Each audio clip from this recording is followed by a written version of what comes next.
So may nagtanong mga boss, mga kaibigan, kung pwede ba mapatituluhan ang tax declaration.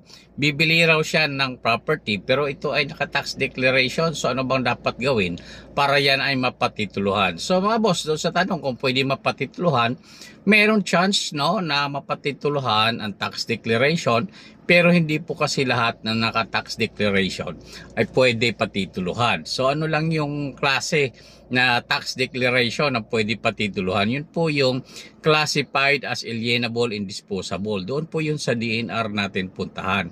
So alamin natin yung status ng property, kanyang classification, kung makakuha kayo ng certificate of alienable and disposable. Sa DNR po yun, magpalat status po kayo. And then the same time, napaka-importante po yun mga boss, na makakuha din po kayo ng kadastro or yung pong cadastral claimant, dahil minsan conflict po yan.